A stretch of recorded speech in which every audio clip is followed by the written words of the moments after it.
All eyes are now on Switzerland, where negotiations between the United States and Iran are underway. Lebanon remains one of the key issues on the agenda as delegations from 4 countries begin high-stakes talks at a mountain resort in Bergenstock. The quadrilateral meeting includes delegations from Iran, the United States, mediators Pakistan and Qatar. J.D. Vance briefly interacted with media alongside Pakistan Prime Minister Shehbaz Sharif and Qatar's Prime Minister. He said Donald Trump has asked U.S. delegation to turn over a new leaf to transform United States' relationship with the people of Iran. He also added that Trump is committed to see a full regional ceasefire. This is a historic meeting.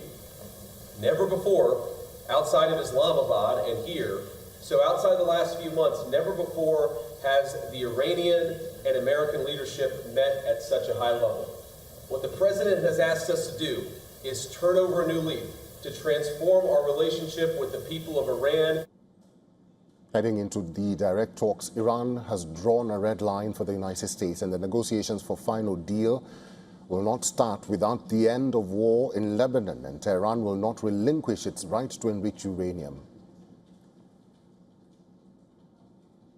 God willing, this negotiating team will continue the talks with strength. What has been put in writing is the result of collective work. We too are contributing so that we can both secure our rights and entitlements and refuse to yield to coercion, injustice and darkness. We will not relinquish our right to enrichment, and they will be forced to accept it. Iran Foreign Ministry spokesperson Ismail Baghei has put emphasis on paragraph 1 of the Islamabad Memorandum, which calls for termination of hostilities on all fronts, including in Lebanon. Apart from this, Iran will also demand discussions on oil exports and its frozen assets. The U.S. delegation is led by Vice President J.D. Vance, with key support from Trump's special envoys Steve Witkoff and Special Advisor Jared Kushner. The 3 individuals were part of the team that went to Islamabad during their first round of talks. The Iranian delegation currently in Switzerland is led by Parliament Speaker and Chief Negotiator Mohammad Ghalibaf and Foreign Minister Abbas Araghchi. Accompanying them is Ali Bagheri Khani, Deputy Head of Iran's National Security Council, and Abdol Nasser Hemati, Head of the Central Bank of Iran. This Iranian team calls itself Minab Delegation, relating to the U.S. strike on a girls' elementary school in Minab. Israel is not taking part in these talks, but it remains a decisive factor. The country's defense minister says that there is no restriction on troops eliminating threats in Lebanon. The IDF is deployed in the security zone roughly 10 kilometers inside Lebanese territory. Israel has so far refused to withdraw soldiers from this zone.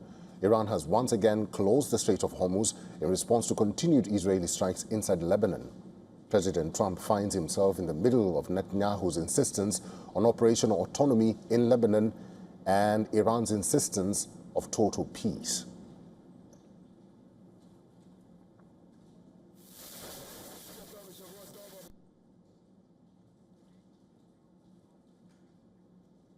Mr. Scott Lucas is a professor of international politics, Clinton Institute, University College Dublin. He's now joining us live on this broadcast. Professor, it's good to see you and thank you very much for your time. J.D. Vance, the Prime Minister of Pakistan and the Emir of Qatar, all of them sounded optimistic about these talks. Are you optimistic like them? Well, I think you wait and see with these talks. I think at the very least, we hope that they can confirm a long-term, indeed an indefinite ceasefire, but we remain to see if that ceasefire will cover Israel's attacks on Lebanon as well as the U.S. and Israeli attacks on Iran. Beyond that, we need to be honest here that the terms of these discussions are very much been set by the Iranians.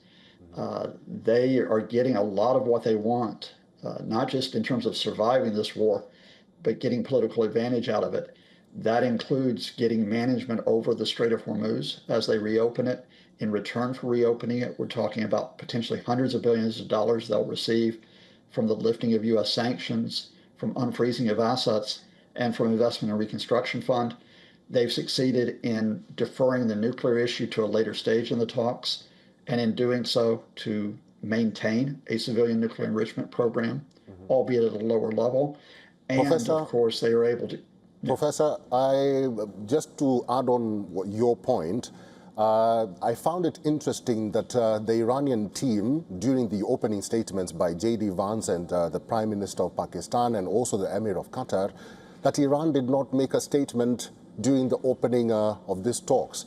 That is very interesting and quite telling. Because they don't need to make a statement here. You have got the Trump folks coming to them.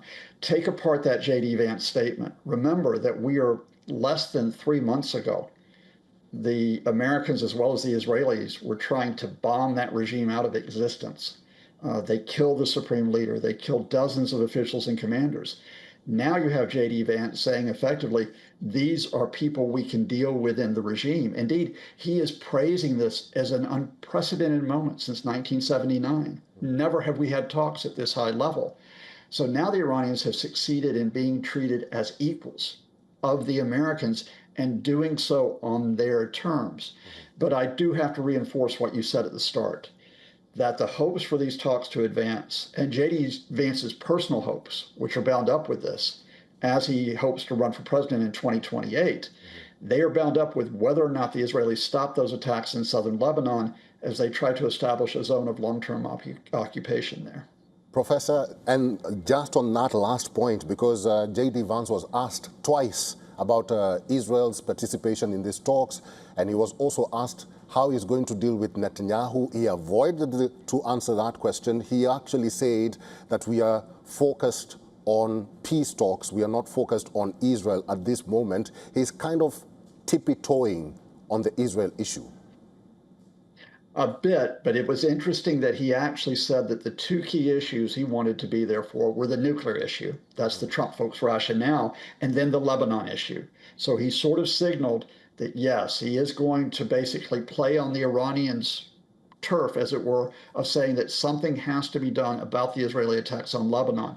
And I think this is a historic moment in that you are seeing in American political culture, where many in America will always support the Israelis, Vance is going to challenge that. Vance is actually going to say, Israel is not necessarily our priority here. Now, can he get away with that domestically? We'll see. But in the meantime, by saying that Israel is not our priority in terms of supporting what they do, he does open up a space that you can advance these talks. Professor Scott Lucas, will have to wait and see how these talks end up because it's just the start. But thank you very much for your time and for talking to us today.